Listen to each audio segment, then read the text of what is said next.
नमस्कार दोस्तों, हम पढ़ रहे थे आमेर या जयपुर का कछवाहा राजवंश, जिसमें हमने जो कल की क्लास थी उसमें हमने मानसिंह तक का इतिहास देख लिया। अब पढ़ेंगे मानसिंह के आगे का इतिहास। तो आइए शुरू करते हैं। मानसिंह के बाद देखेंगे कि आमेर के कौन कौन जो राजा हुए और उनका क्या इतिहास रहा। आमेर या जयपुर का कौन सा वंश है? कछवाहा वंश।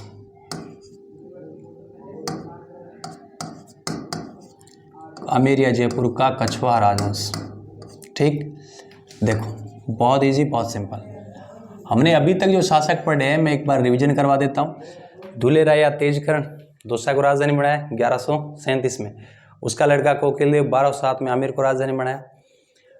पृथ्वीराज खानवा के युद्ध में भाग लिया। 12 पुत्रों में राज्य बांटा तो 12 कोटड़ी। और कृष्णदास पयहारी ने गलताजी में रामानुज संप्रदाय की स्थापना कर दी। उसके बाद रतन सिंह शेरशाह सूरी की अधीनता स्वीकार की। फिर 3 शासक आपने एक साथ याद रखे, भारमल, बिहारीमल उसका लड़का, भगवान दास उसका लड़का, मानसिंह। अब आगे बात करेंगे आगे इनका क्या इतिहास रहता है। तो मानसिंह तक हमने इतिहास पढ़ लिया। जैसे हमने कल पढ़ा था, मानसिंह का काफ़ी लंबा टाइम पीरियड था, याद आया।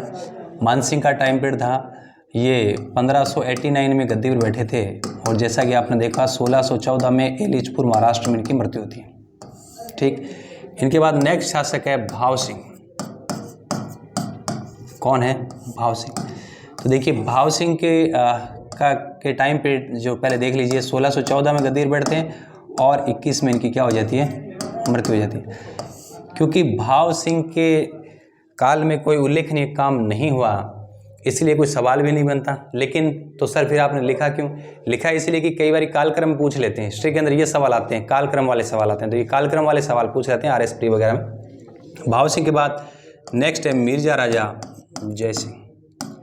याद रखिए, मिर्जा राजा जय सिंह।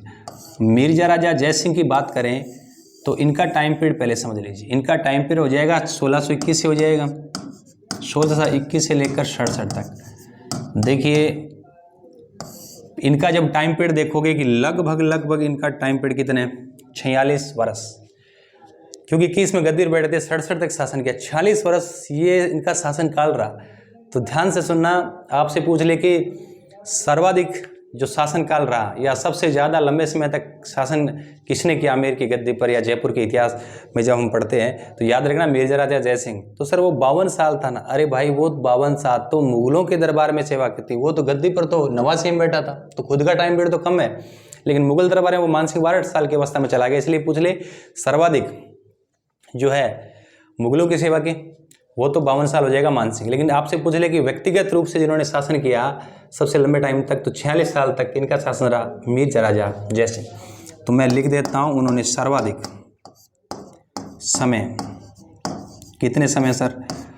46 वर्ष तक उन्होंने क्या किया? शासन। सर्वाधिक समय तक जयपुर की गद्दी पर बैठने वाले राजा।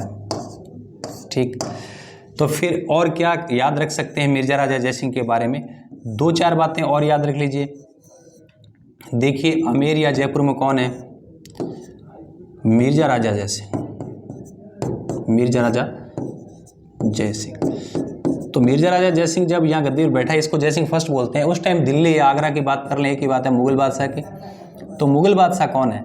मुगल बादशाह देखिए जो 21 में गद्दी पर बैठते हैं 1600, तो आपको याद होगा जहांगीर का टाइम पीरियड भी था। जहांगीर जब ये गद्दी पर बैठा था, मुगल बादशाह जहांगीर था। ठीक है, तो दिल्ली में मैं बता रहा हूँ कौन कौन इनके शासनकाल में रहे। तो एक रहे जहांगीर। जहांगीर का टाइम पीरियड 1605 से लेकर 27 तक। तो सर इसका मतलब ये हो गया लास्ट में 6 साल। 21 में एक गद्दी पर बैठा, वो 27 में मृत्यु होती है, तो मतलब लास्ट 6-7 साल उनके टाइम पीरियड में ये रहे। ठीक, उसके बाद कौन गद्दी पर बैठा? उसके बाद आया शाहजहाँ। सर शाहजहाँ का टाइम पीरियड क्या है? शाहजहाँ तो बहुत सिंपल है, 1628 से लेकर 58। तो आप समझ रहे हो इनके भी समकालीन है। तीसरा शाहजहाँ के बाद आपको याद है कौन गद्दी पर बैठते हैं? औरंगजेब। तो औरंगजेब की बात करें तो औरंगजेब का टाइम पीरियड तो आपको पता ही है, 1658 से लेकर 1707। तो ये 67 में इनकी मृत्यु होती है। 58 से 67 मतलब 10 साल, 9-10 साल इनके टाइम में भी रहे। कहने का मतलब आपसे पूछ रहे समकालीन चीज़ें ध्यान रखोगे, इतिहास बहुत ईजी हो जाएगा, इंटरेस्टिंग हो जाएगा। तो कुल मिला के ये मिर्जा राजा जयसिंह कितने राजाओं के समकालीन है? 3 मुगल शासकों के समकालीन है। तो कितने के समकालीन है? ये 3 मुगल शासकों के समकालीन है। इससे आसान हो जाएगा। कैसे? शाहजहाँ से समकालीन है वो देखेंगे, फिर औरंगजेब, क्योंकि शाहजहाँ के बाद जो उत्तराधिकारी युद्ध हुआ था उनके बारे में देखेंगे, थोड़ा क्या योगदान है, किस तरह भाग लिया वगैरह वगैरह, सारी चीज़ें देखेंगे। तो सबसे पहले तो चलो मैं बता ही देता हूँ, ये जो मिर्जा की उपाधि है ना, ये जो उपाधि किसने दी थी? देखो, मिर्जा, शाहजहाँ। तो मिर्जा की उपाधि कौन देता है? इसको देता है शाहजहाँ। पहले तो ये क्लियर कर लो, मिर्जा, शाहजहाँ।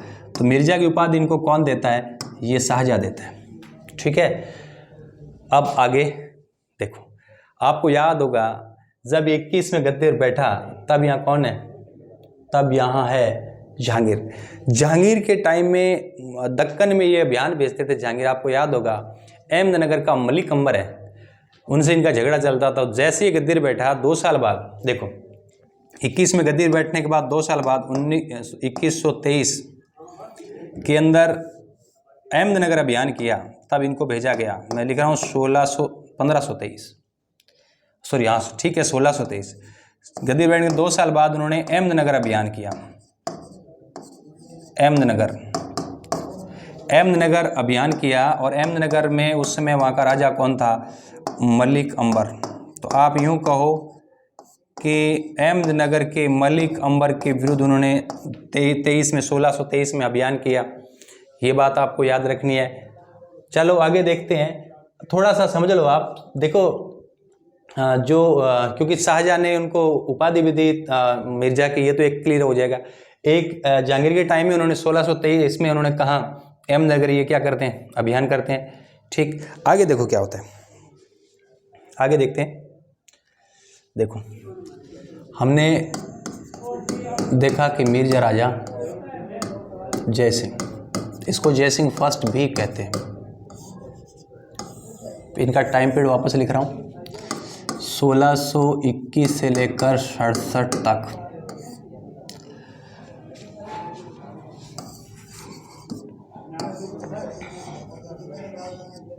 देखो यदि हम बात करें आमेर में कौन है? आमेर में है मिर्जा राजा जयसिंह।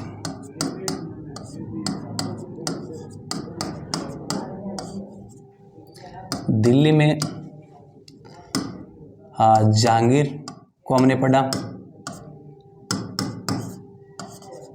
जहांगीर के बाद कौन गद्दी पर बैठता है? शाहजहाँ।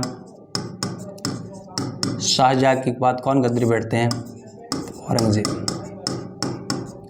अब क्योंकि ये तीनों के समकालीन है, तो ये भी साफ तौर से जाहिर है कि शाहजहाँ का टाइम पीरियड आपको याद होगा 1628 से लेकर 58, इनका 1605 से लेकर 27, इनका 1658 से लेकर 1707। सुनिए जरा, शाहजहाँ 1658 में शाहजहाँ ने अपने मरने से पहले 1658 में अपना उत्तराधिकारी घोषित कर दिया बड़े लड़के दारा को। ध्यान से सुनना इस बात को। तो 58 में शाहजहाँ ने अपने बड़े लड़के को उत्तराधिकारी घोषित कर दिया। तो जब ये जैसे ही घोषित किया, बाकी मुगल राजा जब तक मरते टाइम तक खुद गद्दी पर बैठते थे, लेकिन शाहजहाँ ने क्या किया? जीवित ही था और पहले ही अपना उत्तराधिकारी किसको बना दिया? शाहजहाँ, सॉरी दारा को। तो ये शाहजहाँ के 2-4 लड़के थे। औरंगजेब दक्कन में था, दक्षिणी भारत में था। एक सूजा था, एक दारा था, एक मुराद था। इन भाइयों में युद्ध हुआ, वो इतिहास में मुगल उत्तराधिकारी युद्ध के नाम से जाना जाता है। तो एक तो सिंपल सी बात है कि शाहजहाँ ने दारा के पक्ष में उत्तराधिकार त्याग किया, तो शाहजहाँ और दारा एक साथ मिलकर लड़ेंगे बाकी लोगों के साथ। शाहजहाँ के अंडर में ये लोग काम कर रहे हैं, तो सिंपल सी बात है कि ये सब लोग उत्तराधिकारी युद्ध में दारा का सहयोग करेंगे। और ऐसा ही हुआ, जब उत्तराधिकारी युद्ध चल रहा था तो इन्होंने किसका पक्ष लिया? दारा का। हालांकि बाद में सबको हरा के औरंगजेब गद्दी पर बैठ जाता है। तो ये जो मिर्जा राजा जयसिंह है उत्तराधिकारी युद्ध में दारा के साथ मिलकर औरंगजेब के विरुद्ध लड़े थे। कौन से युद्ध में साथ लड़े, क्या मामला हुआ, तो वो सुनिए। मैं लिख रहा हूं मुगल उत्तराधिकारियों की,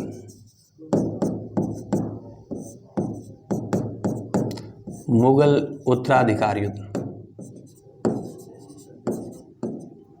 जिसमें ध्यान रखना एक तरफ क्या है, दारा, दारा बोल दो या शाहजहां, क्योंकि शाहजहां ने तो उसके पक्ष में ही त्याग किया था, तो ये दोनों एक तरफ है, वर्सेस कौन है, औरंगजेब।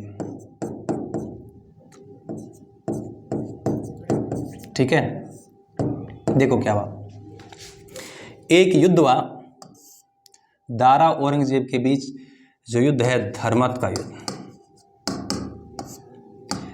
ये जो धर्मत का युद्ध है ये हुआ था उज्जैन के पास, हुआ था एमपी में। एक तरफ दारा, एक तरफ औरंगजेब। इस धर्मत के युद्ध में मिर्जा राजा जयसिंह इन्हीं के साथ था। हालांकि मारवाड़ बढ़ा दिया उस टाइम, मारवाड़ जोधपुर का राजा जसवंत सिंह था, वो भी दारा का पक्ष ले रहा है। तो ये सब लोग, मिर्जा राजा जयसिंह है ना, और जोधपुर का राजा भी आपको याद है जसवंत सिंह, ये सब दारा के पक्ष में थे। इधर औरंगजेब लड़ रहा था। इस युद्ध में औरंगजेब की क्या हो गई, जीत, और इस दारा की क्या हो गई, हार। कहने का मतलब आपने ये देखा कि प्रारंभ में मुगल उत्तराधिकार युद्ध में मिर्जा राजा जयसिंह है वो दारा के साथ था, शाही सेना के साथ था, औरंगजेब के विरुद्ध लड़ रहा था। अब मिर्जा राजा जयसिंह को लगा कि दारा तो गद्दी पर नहीं बैठेगा, क्योंकि दारा की लगातार हार हो रही है। तब ये बीच में गया इस युद्ध के बाद, ध्यान से सुनना, इस युद्ध के बाद ये जयसिंह गया किसके पास, औरंगजेब के पास, और ये जगह है मथुरा।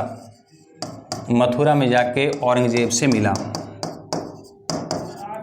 औरंगजेब से मिला और उन्हें अपनी गलती स्वीकार की और ये भरोसा दिलवाया कि नेक्स्ट जब युद्ध होगा तो मिर्जा राजा जयसिंह दारा के साथ नहीं लड़ेगा, औरंगजेब के साथ लड़ेगा, आपके साथ लड़ेगा, दारा के विरुद्ध लड़ेंगे।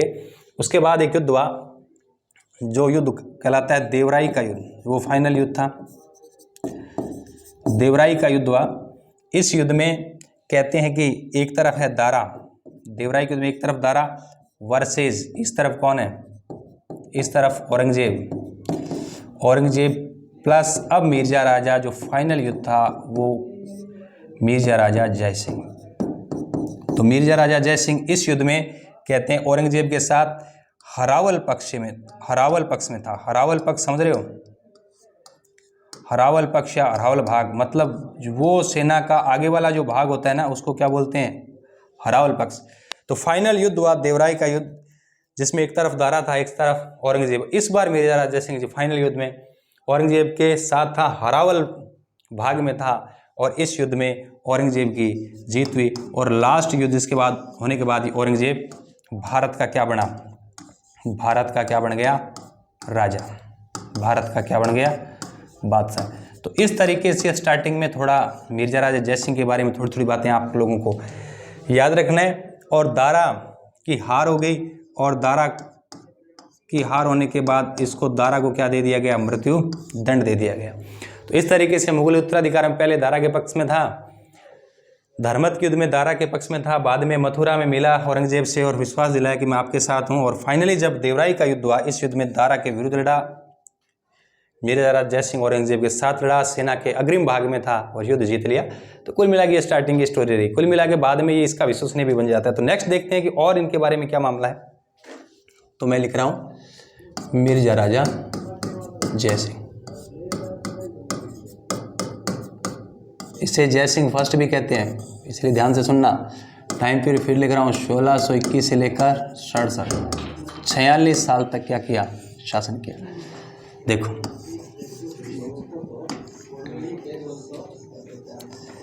ये आमेर का राजा मिर्जा राजा जयसिंह, ठीक।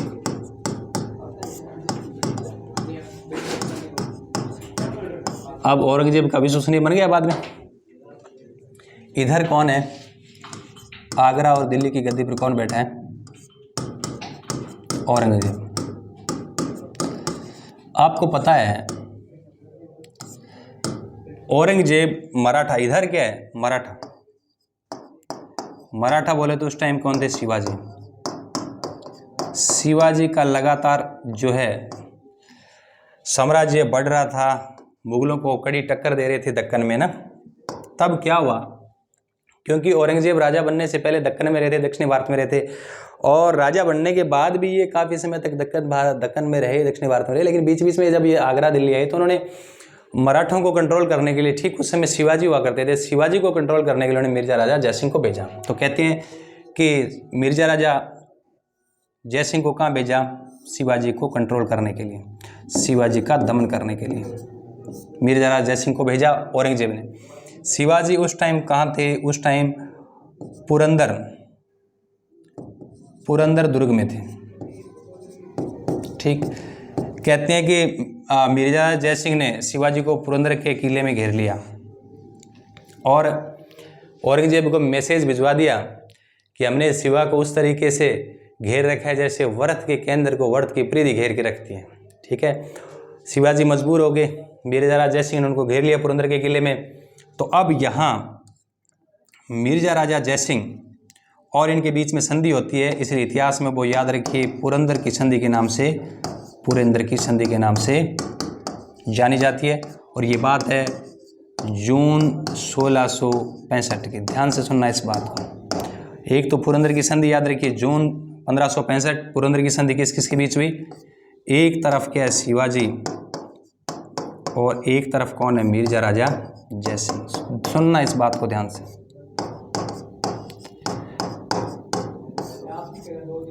कहते हैं इस संधि में शिवाजी ने अपने 35 दुर्गों में से 23 दुर्ग किसको सौंप दिए, मुगलों को, मतलब मुगलों को। शिवाजी ने अपने पास टोटल 35 दुर्ग थे, 35 में से 23 दुर्ग मुगलों को सौंप दिए, जिनकी आय की कितनी थी, 4 लाख हूण। बताओ सर, हूण क्या है, हूण मुद्रा थी। तो सर शिवाजी के पास कितने रहे, शिवाजी के पास केवल कितने, 12 ही दुर्ग रहे, जिसकी आय कितनी थी, 1 लाख हूण। ठीक है, इस संधि के तहत। और क्या किया गया सर, शिवाजी ने 23 दुर्ग मुगलों को सौंप दिया, जिसकी आय वार्षिक आय थी 4 लाख हूण। खुद के पास कितने रहे, 12 दुर्ग, जिसमें मात्र 1 लाख हूण आए थे। फिर शिवाजी ने, और इस पुरंदर की संधि में क्या शर्तें थी, ये शर्तें इस संधि की, इस संधि की क्या है, शर्तें। और ये कि ये शिवाजी बीजापुर, यहाँ एक जगह पड़ती है बीजापुर, बीजापुर भी मुगलों से लगातार संघर्ष कर रहा था, एक राज्य था, प्रांत था। बीजापुर के विरुद्ध शिवाजी किसकी सहायता करेंगे, मुगलों की क्या करेंगे, शिवाजी हेल्प करेंगे, सहायता करेंगे। तो शिवाजी बीजापुर में मुगलों, बीजापुर में जब भी मुगल अभियान करेंगे बीजापुर के विरुद्ध, तब शिवाजी उनको हेल्प करेंगे। सिंपल। ये संधि भी औरंगजेब ने शिवाजी के लिए खिल्लत भेज दी। क्या भेज दी, खिल्लत। खिल्लत क्या होता था, एक शर्ट होती थी जो मुगल बादशाह की ओर से अपने जो मनसबदार या अपने जो अधीनता मानने वाले लोगों को दी जाती थी। ठीक है, ये हो गई संधि, पुरंदर की संधि मिर्जा राजा जयसिंह ने की शिवाजी के साथ। दूसरा आप समझिए नेक्स्ट क्या था। फिर कहते हैं कि मिर्जा राजा जयसिंह ने शिवाजी को क्या लिया, विश्वास में लिया कि चलो मैं आपको बादशाह से मिलवाता हूँ और आपका बढ़िया उधर मान सम्मान होगा, कोई दिक्कत नहीं। तो कहते हैं कि शिवाजी अब मिर्जा राजा जयसिंह पर विश्वास करके कहाँ मिलने के लिए आते हैं, दक्कन से चलकर कहाँ आते हैं, आगरा में औरंगजेब से मिलने के लिए आते हैं। तो कहते हैं कि मिर्जा राजा जयसिंह के कहने पर शिवाजी दक्कन से चलकर आगरा में शिवाजी जो औरंगजेब से मिलने के लिए आते हैं। तब आगरा में शिवाजी का दरबार चल रहा था, शिवाजी के सारे मनसबदार थे, लाइन में खड़े थे। कहते हैं कि शिवाजी को मान सम्मान के बजाय वहाँ खड़ा किया गया, शिवाजी से हारे हुए एक शासक के पीछे खड़ा किया गया उस दरबार में। दरबार चल रहा था क्योंकि आपको याद होगा जोधपुर का राजा जसवंत सिंह एक बार हार गए थे शिवाजी से। जब मुगल दरबार में पहुंचे तो जसवंत सिंह भी मुगल दरबार में खड़ा था, औरंगजेब की वो चल रही थी मीटिंग, तो सब मनसबदार खड़े थे। तो शिवाजी को खड़ा किया गया जोधपुर के राजा जसवंत सिंह के पीछे। तो शिवाजी नाराज हुए कि मेरे से हारा हुआ व्यक्ति मेरे से आगे खड़ा है। ठीक है, क्योंकि महाराष्ट्र में मराठा जो इलाका है, महाराष्ट्र आपको पता है पश्चिमी घाट है, यहाँ भूगोल पड़ा होगा, पश्चिमी घाट है। तो पश्चिम घाट में पहाड़ी इलाकों में जो मरुस्थल में हाइट थोड़ी कम होती है, तो शिवाजी की हाइट कम थी, और मरुस्थल में हाइट क्या होती है, बहुत बड़ी होती है, हाइट लंबी होती है। तो जसवंत सिंह के पीछे खड़ा किया गया, तो शिवाजी नाराज हुए। बाद में क्या किया गया, औरंगजेब ने इसको छल कपट से शिवाजी को उधर कैद कर लिया गया।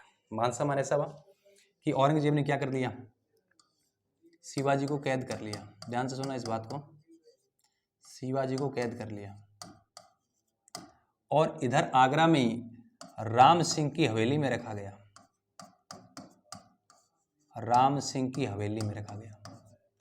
राम सिंह कौन है, राम सिंह मिर्जा राजा जय सिंह का पुत्र है। तो शिवाजी को कैद करके राम सिंह की हवेली में रखा गया। तो शिवाजी यहाँ पहुंचे थे 1666, 65 में पुरंदर की संधि होती, 1666 में पहुंचते ही वहाँ कैद कर लिया गया शिवाजी को औरंगजेब के द्वारा। कहाँ कैद किया गया, आगरा में राम सिंह की हवेली। फिर कहते हैं कि शिवाजी फलों की टोकरी में बैठकर, फलों की टोकरी में बैठकर यहाँ से क्या हो जाते हैं, फरार हो जाते हैं। और वापस कहाँ पहुँच जाते हैं, वापस महाराष्ट्र पहुँच जाते हैं।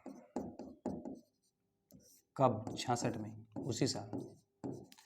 तो 65 में पुरंदर की संधि की, 66 में जब ये आए आगरा में औरंगजेब से मिलने के लिए, तो औरंगजेब में ने अपमान किया और कैद कर लिया गया शिवाजी को। कहाँ रखा गया, आगरा में राम सिंह की हवेली में रखा गया। राम सिंह कौन है, ये राम सिंह मिर्जा राजा जय सिंह का पुत्र है। तो वहाँ ये फलों की टोकरी में बैठकर शिवाजी वहाँ से क्या हो गए, फरार हो गए। शिवाजी वहाँ से फलों की टोकरी में बैठकर फरार हो गए, 66 में महाराष्ट्र पहुँच गए। बाद में औरंगजेब कहते हैं कि इनसे नाराज हुए, किनसे, मिर्जा राजा जय सिंह से, कि आपके पुत्र ने और आपने षड्यंत्र करके इनको क्या कर दिया, मिली भगत थी, आपने उनको फरार कर दिया। तो कहते हैं कि अब वापस जो औरंगजेब है वो मिर्जा राजा जय सिंह वापस दक्कन के लिए रवाना करते हैं कि जाओ वापस शिवाजी को आप कंट्रोल करो। पीछे से खुद रवाना होते हैं और कहते हैं कि धोखे से औरंगजेब ने, ये जब बुरहानपुर में थे 67 में, जब ये दक्कन जा रहे थे, ये जब वापस कौन, मिर्जा राजा जय सिंह कहाँ जा रहे थे, ये जा रहे थे शिवाजी को के पीछे पीछे जा रहे थे। और ये जगह है बुरहानपुर, एमपी में पड़ता है ये, बुरहानपुर एमपी में इस मिर्जा राजा जय सिंह की मृत्यु हो जाती है। मिर्जा राजा जय सिंह की क्या हो जाती है, मृत्यु हो जाती है। तो मिर्जा राजा जय सिंह की मृत्यु हो जाती है बुरहानपुर का है, एमपी में। कहते हैं कि औरंगजेब ने षड्यंत्र से इनको मरवा दिया। ठीक है, तो ये जो स्टोरी थी वो थी मिर्जा राजा जय सिंह की। अब हमने तो ये इनका जो युद्धों का इतिहास है वो देखा, कुछ पक्ष थे वो छूटते चले गए, उनको भी हम देख लेते हैं। तो देखिए, कहते हैं कि मिर्जा राजा जय सिंह के दरबार में कवि है बिहारी, इनके दरबार में कवि है बिहारी, जिन्होंने क्या लिखा, बिहारी सत सही लिखा। क्या लिखा, बिहारी सत सही ग्रंथ लिखा। बिहारी सत सही ग्रंथ लिखा। इनके दरबार में कौन रहते थे, बिहारी, जिन्होंने बिहारी सत सही ग्रंथ लिखा, जिसमें 713 दोहे हैं। एक नंबर बात। 2 नंबर बात, कहा जाता है कि इनके एक एक दोहे पर उनको एक सोने का क्या दिया गया था, सिक्का। एक दोहे पर एक सोने का सिक्का दिया गया। साथ ही कहते हैं इस बिहारी को उन्होंने काली पहाड़ी की जागीर भी दी थी। साथ ही साथ क्या दिया, काली पहाड़ी की क्या दी, जागीर। तो 2 चीज याद रखिए, इनके दरबार में कौन रहते थे, बिहारी, जिन्होंने ग्रंथ लिखा बिहारी सत सही। 713 दोहे, एक दोहे पर एक सोने के सिक्का या सरफी दी गई, और इसके साथ ही साथ काली जो पहाड़ी है उसकी जागीर दी गई। एक इनके दरबार में रहते थे राम कवि, इनके दरबार में थे राम कवि। उसने क्या लिखा, उसने लिखा जय सिंह चरित्र। राम कवि ने क्या लिखा, जय सिंह चरित्र। तो ये बातें थी मिर्जा राजा जय सिंह के बारे में। ब्रीफ में आप याद रखिए, मिर्जा राजा जय सिंह तीनों के समकालीन हैं, जहांगीर, शाहजहां, औरंगजेब। 1621 से 67 तक शासन किया, मतलब सबसे लंबा शासनकाल रहा, 46 साल का। मिर्जा की उपाधि शाहजहां ने दी। शाहजहां के उत्तराधिकार युद्ध में उन्होंने सबसे पहले तो धर्मत के युद्ध में तो दारा के पक्ष में था, लेकिन बाद में मथुरा में मिल गया औरंगजेब से और विश्वास दिलाया कि हम आपके साथ। लास्ट का युद्ध हुआ देवराई का युद्ध, जिसमें औरंगजेब के साथ हरावल सेना में था।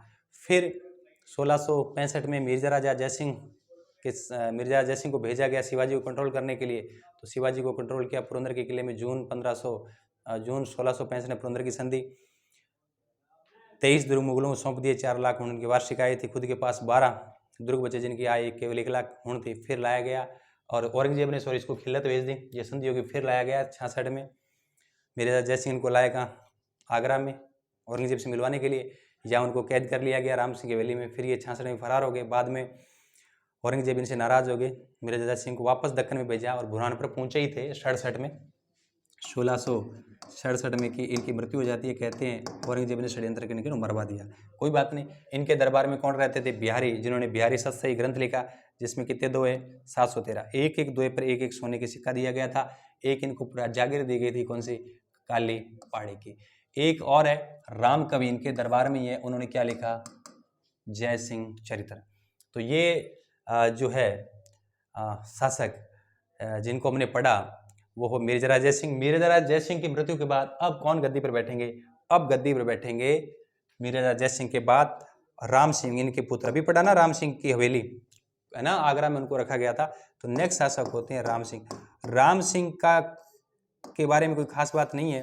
ये 1667 में गद्दी पर बैठते हैं और 89 तक इनका कार्यकाल रहा। हालांकि इनका कोई उल्लेखनीय जो काम नहीं था, जैसे कि आपके एग्जाम में सवाल बने, तो इनके बाद राम सिंह गद्दी पर बैठते हैं। थोड़ा कालक्रम में सवाल पूछ लेते हैं, तब थोड़ा ध्यान रखना, बाकी इनमें कोई खास बात नहीं। तो राम सिंह ने 67 से 89 तक उन्होंने शासन किया। 89 में इनके बाद नए शासक आते हैं।